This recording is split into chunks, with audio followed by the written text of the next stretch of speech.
Un dossier disparu entre les mains du pape François, des cardinaux corrompus et une dissimulation sans précédent. L'enquête menée par Magnozieur Vigano révèle un scénario inquiétant au sein du Vatican, mettant en évidence un système de corruption profondément enraciné et généralisé parmi les hautes fonctions ecclésiastiques et financières. À la fin de la vidéo, vous découvrirez qui détient réellement les rênes du pouvoir au Vatican. Avant sa nomination comme secrétaire général du gouvernorat de l'État de la Cité du Vatican, Vigano avait été nommé délégué aux représentations papales, travaillant sous la direction de la secrétairerie d'État. À ce titre, il gérait des dossiers hautement confidentiels concernant les membres de la Curie romaine et du Collège des cardinaux, avec pour tâche de formuler des recommandations qui, cependant, ne parvenaient souvent pas au pape, filtrées par l'intervention discrétionnaire de ses supérieurs. Le sias emblématique est celui de McCarrick, mais Vigano dénonce également la promotion de personnalités compromises, comme le cardinal Maradiaga, soulevant la question de savoir pourquoi les individus accusés de crimes graves n'ont pas été punis, mais ont même progressé dans la hiérarchie ecclésiastique. Sa nomination au poste de secrétaire général du gouvernorat en juillet 2009 aurait constitué un retour en arrière dans sa carrière. Cependant, Vigano a immédiatement découvert de graves irrégularités et corruptions dans l'administration du Vatican.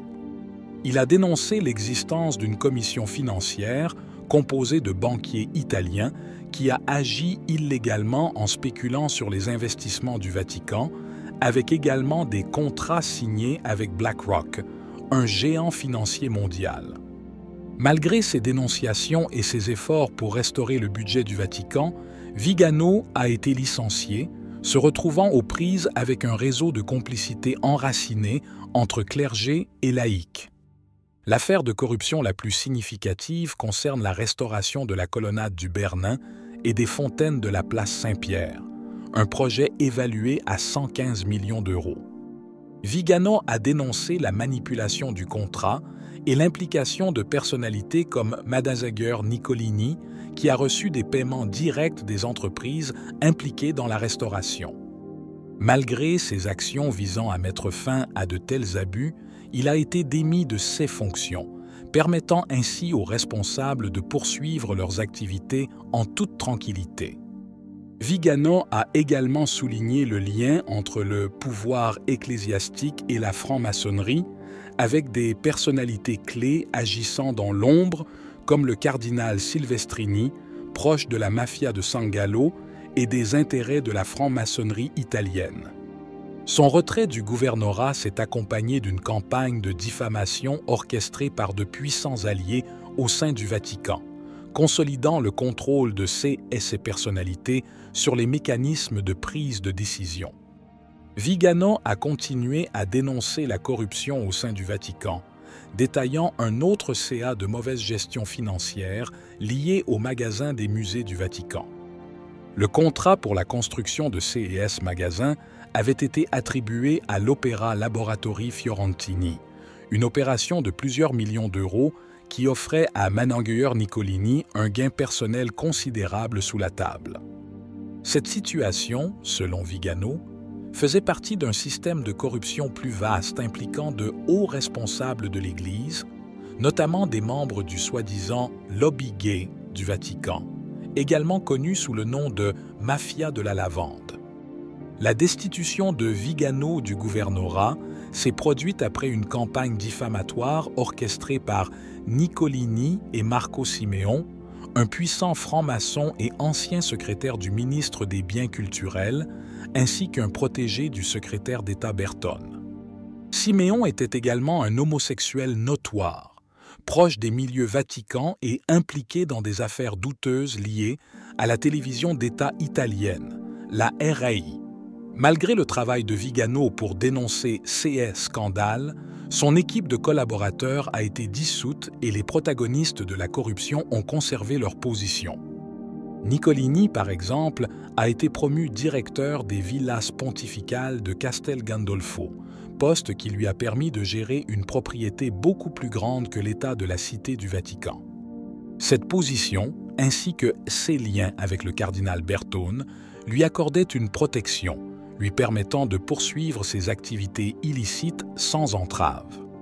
Vigano a notamment souligné comment Eugenio Hassler, l'un de ses plus proches collaborateurs, a été brutalement expulsé de ses fonctions à Castel Gandolfo, voyant sa carrière et sa réputation détruites.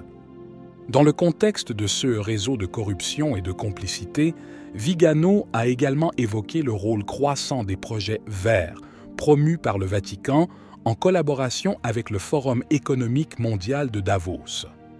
Monsignor Nicolini a été nommé directeur du Centre d'études supérieures du Latorèze, une institution impliquée dans des projets environnementaux controversés, comme celui d'une centrale agrovoltaïque à Santa Maria di Galleria. Vigano, pendant le pontificat de Benoît XVI, s'était opposé à ce projet, le considérant comme faisant partie d'un plan plus large visant à exploiter les ressources du Vatican à des fins personnelles. La tension croissante au sein de l'Église a amené Vigano à réfléchir sur les machinations des puissants au sein du Vatican, culminant avec l'enquête liée au scandale de la fuite des documents du majordome du pape Benoît XVI, Paolo Gabriele. Selon Vigano, Gabriele avait agi avec de bonnes intentions, dans l'espoir de mettre en lumière la corruption endémique, mais ses actions ont déclenché de nouveaux conflits internes. Benoît XVI a créé une commission d'enquête composée de 3 cardinaux, dont le cardinal Herrans de l'époque, qui a tenté d'éviter l'implication de Vigano dans l'enquête. Malgré ses dénonciations et son implication dans la lutte contre la corruption, Vigano a été envoyé à Washington comme nonce apostolique, loin des jeux de pouvoir du Vatican. Sa destitution a été considérée comme une tentative de l'éloigner des problèmes financiers et de corruption qu'il avait soulevés, permettant ainsi à ses adversaires de poursuivre leurs opérations sans entrave. Après son déménagement à Washington en tant que nonce apostolique, Vigano a continué à suivre de loin la dynamique du Vatican. Un épisode marquant fut l'affaire de la fameuse boîte blanche. La boîte blanche contenant des documents confidentiels préparés par les 3 cardinaux nommés par Benoît XVI pour enquêter sur la corruption interne.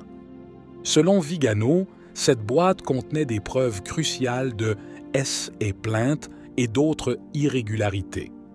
En 2013, après l'élection du pape François, Vigano a remis le dossier contenu dans la boîte blanche au nouveau pontife, qu'il a conservé dans un coffre-fort personnel.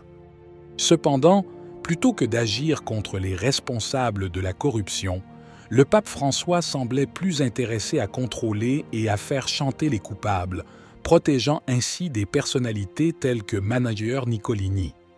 Nicolini, bien qu'il ait été dénoncé par Vigano pour ses activités illicites, a même été promu. Ce comportement a renforcé l'idée de Vigano, selon laquelle le pape François et ses collaborateurs utilisaient la corruption comme un instrument de pouvoir plutôt que comme un problème à résoudre. Lors d'une réunion qui a eu lieu le 23 juin 2013, le pape François a demandé à Vigano de lui fournir le dossier sur les personnalités corrompues du Vatican et l'a apporté dans son cabinet privé, déclarant qu'il le lirait le soir même. Malgré cela, Vigano constate que rien n'a vraiment changé.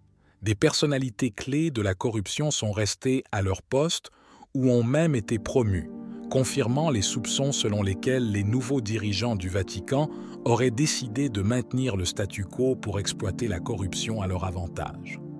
Ce système de dissimulation a empêché la transparence et la justice, perpétuant un cycle de corruption qui semblait imparable. La frustration de Vigano s'est encore accrue lorsqu'il s'est rendu compte que, bien qu'il ait été envoyé à Washington, loin du cœur de la curie romaine, son travail anti-corruption était systématiquement annulé, tandis que les protagonistes de la corruption continuaient d'opérer sans être dérangés. Cela l'a amené à croire qu'il existait un véritable plan visant à faire taire les voix dissidentes et à protéger les intérêts de ceux qui avaient exploité l'Église à des fins personnelles et politiques. Vigano se rendit compte que le système de protection des corrompus était désormais profondément enraciné, à tel point qu'il impliquait non seulement la hiérarchie ecclésiastique, mais aussi de puissants lobbies financiers et politiques. Son témoignage est ainsi devenu un cri d'alarme pour l'avenir de l'Église, un appel à prendre conscience de la réalité d'une institution qui, selon lui, avait été infiltrée par des intérêts mondains, politiques et financiers, loin de la pureté de l'Évangile. Qu'en penses-tu? Si vous avez aimé la vidéo, commentez « Amen ». Que Dieu te bénisse.